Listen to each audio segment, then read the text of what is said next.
Monsieur le Commissaire, Mesdames, Messieurs, nous venons de nous retrouver, comme nous avons pris l'habitude de le faire avec Frans Timmermans, pour un échange de vues qui portait sur les principaux sujets qui sont aujourd'hui sur le bureau de la Commission européenne, du Conseil Justice Affaires intérieures, et qui plus particulièrement touchent à la lutte contre le terrorisme et à la situation migratoire en Europe. Le premier sujet que nous avons évoqué concerne les questions migratoires. Nous avons arrêté au sein du Conseil Justice Affaires intérieures au cours des derniers mois un certain nombre de décisions importantes qui ont fait l'objet de négociations parfois longues entre les États, puis entre les États, la Commission et le Parlement européen. Parmi ces décisions, certaines sont structurantes et renvoient à l'essentiel, c'est-à-dire à l'efficacité de l'Union européenne face à la crise migratoire, qui est seule de nature à apporter une vraie réponse au populisme dont on voit, notamment à travers le résultat des élections en Allemagne hier, qu'il continue à séduire et à susciter de l'intérêt par les suffrages qui se portent sur eux.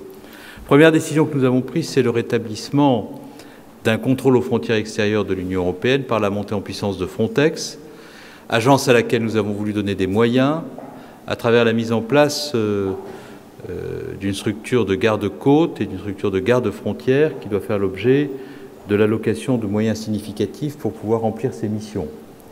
J'ai rappelé au commissaire Timmermans la détermination de la France à participer à l'armement de cette agence par la mise à disposition de cette agence de personnel, de nos services notamment de police, je pense à la PAF, pour rendre ce contrôle aux frontières extérieures efficace. Ce sont 175 personnes sur près des 1700 que doit compter l'agence que nous mettons à la disposition de cette agence.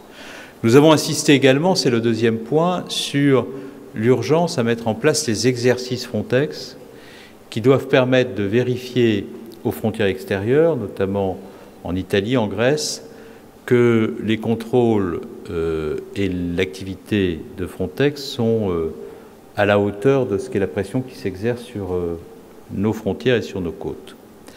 Troisième point, il faut qu'au moment du franchissement des frontières extérieures de l'Union européenne, notamment dans les hotspots, l'ensemble de ceux qui entrent puissent faire l'objet de vérifications approfondies. Cela veut dire des choses concrètes qui sont à notre agenda commun.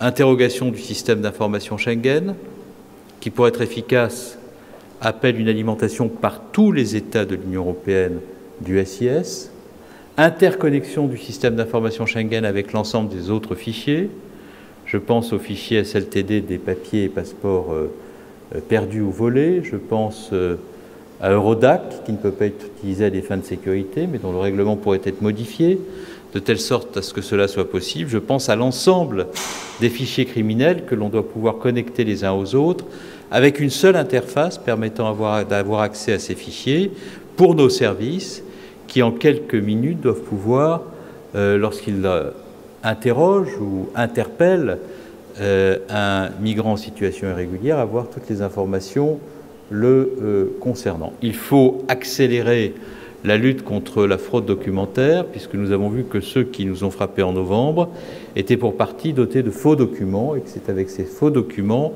et ces fausses identités qu'ils avaient été enregistrés aux frontières. Donc, premier point, nécessité de rendre totalement efficient le contrôle aux frontières, de faire monter en puissance l'alimentation des fichiers terroristes et de connecter ces fichiers entre eux. C'est l'une des conditions essentielles, absolument indispensables, pour qu'il n'y ait pas de faille dans notre dispositif. Nous avons également beaucoup insisté sur la nécessité de mettre en œuvre rapidement la directive sur les armes à feu pour lutter contre le trafic d'armes en Europe, qui est un sujet également central en matière de lutte antiterroriste. Et puis, nous avons évoqué la question du chiffrement, qui est une question qui n'est pas du tout destinée à remettre en cause le chiffrement, ni la protection des données, mais de définir des dispositifs par lesquels, dans le cadre d'enquête judiciaire, je précise bien les choses, il serait possible, au titre d'une relation avec les opérateurs, d'avoir accès à des informations permettant de démanteler des réseaux criminels et terroristes qui peuvent, par le moyen du chiffrement, continuer à frapper, à tuer des populations et à commettre des crimes de masse. Voilà ce que nous avons évoqué pour ce qui concerne nos sujets d'aujourd'hui.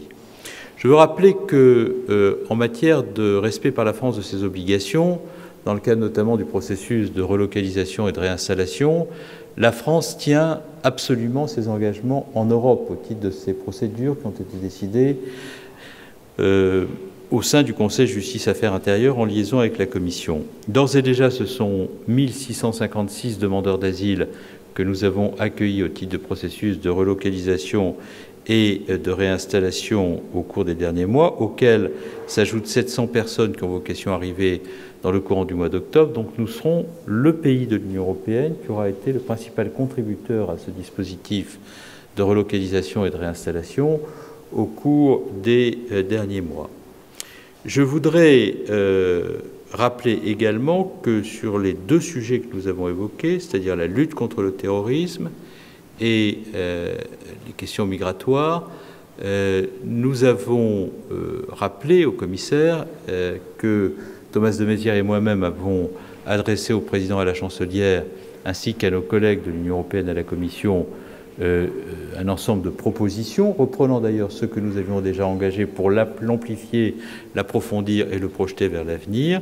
Et j'ai indiqué à Frantz ma totale disponibilité avant la réunion de Bratislava pour approfondir ces propositions en relation étroite avec la Commission. Enfin, je voudrais dire quelques mots sur la situation à Calais que nous avons évoquée. Pour redire entre nous des choses simples. D'abord, j'ai eu l'occasion d'exprimer mes remerciements sincères à la Commission pour les moyens que la Commission a octroyés au gouvernement français pour lui permettre de faire face au contexte humanitaire à Calais. L'État est extrêmement présent par ses financements sur la ville de Calais. J'ai évoqué le contrat de territoire sur les questions de dynamisation économique pour lequel l'État et les collectivités locales vont engager 155 millions d'euros, dont 50 millions émanent de l'État, qui ont fait l'objet déjà d'un engagement pour 2016 à hauteur de près de 16 millions d'euros. C'est un contrat qui court sur la période 2016-2020. J'ai rappelé à Calais avant-hier que c'était 46 millions d'euros qui étaient mobilisés chaque année sur la lande pour faire face aux besoins humanitaires des populations qui sont présentes. La Commission européenne a contribué sur ces sujets-là à nous apporter un concours financier non négligeable. J'ai rappelé également au président Timmermans que la volonté qui est la nôtre, c'est de faire en sorte que nous puissions trouver une solution humanitaire qui permette d'évacuer dans les meilleurs délais la lande de Calais, et que c'est ce à quoi nous travaillons dans le cadre de la définition de dispositifs de logement sur le territoire national en CADA, un centre d'accueil pour demandeurs d'asile qui appelle bien entendu la manifestation de la solidarité nationale à l'égard de Calais.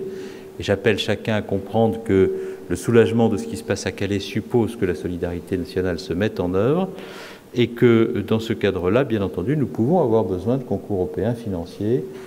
Et pour avoir déjà constaté à quel point la Commission était à notre disposition pour nous aider, je sais que sur ces sujets, elle continuera d'être là avec la volonté de mettre fin à ce camp, de mettre fin au trafic des passeurs, qui est un objectif central de ce ministère, et de trouver, face à la détresse humaine, les solutions humanitaires les plus dignes qui ne peuvent pas nous conduire à nous contenter d'un camp dans lequel, malgré le travail des associations, bien des hommes, des femmes et des enfants sont en situation de précarité. Et quelques heures après mon voyage à Calais, où j'ai pris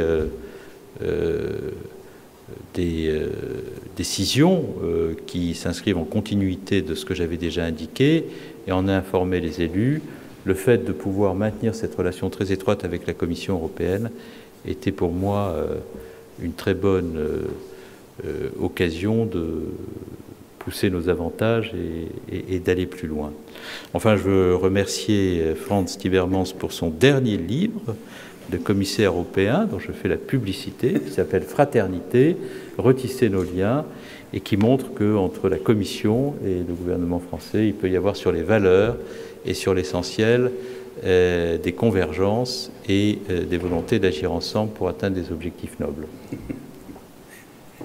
Merci beaucoup, Monsieur le Ministre, cher Bernard, pour cette pub. Mais je suis venu aujourd'hui pour discuter des sujets qui sont terriblement importants pour le futur de notre construction européenne. Si en tant qu'Européens, on n'arrive pas à protéger nos citoyens, l'idée européenne, la construction européenne échouera. Donc on a vraiment la tâche ensemble de mieux protéger nos frontières extérieures, de combattre ensemble ce fléau qui est le terrorisme et d'assurer que ceux qui arrivent en Europe font l'objet d'une solidarité européenne et ne sont pas laissés seulement dans certains États membres.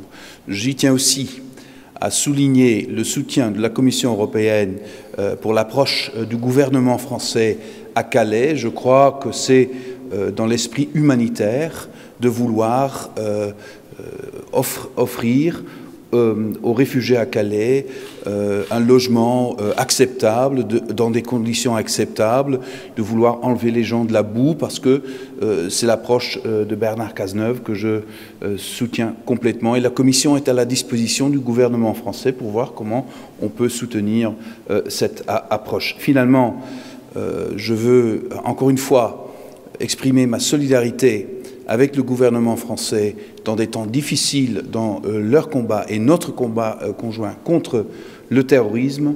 Je suis convaincu qu'on trouvera des réponses européennes, d'augmenter à l'échelle européenne la sécurité de nos citoyens. Ça doit être le but principal de notre action dans ce domaine.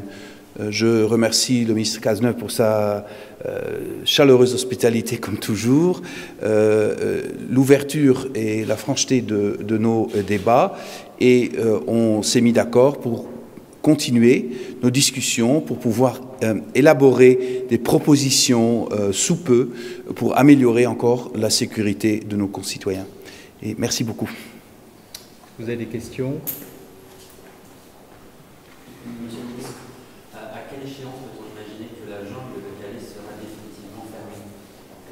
J'ai indiqué deux choses à Calais. D'abord, j'ai dit que je ne donnerai pas d'échéance parce que un sujet comme celui-ci se traite avec la conscience de l'urgence, mais aussi l'urgence de la méthode. La conscience de l'urgence parce que les choses ont beaucoup duré et que les Calaisiens sont éprouvés, et l'urgence de la méthode parce que s'il n'y a pas de méthode, il n'y aura pas le démantèlement dans l'urgence. Donc il faut de la méthode. Et si j'ai dit dès que possible, c'est parce que je sais le travail que nous avons devant nous. Il faut trouver les conditions d'hébergement.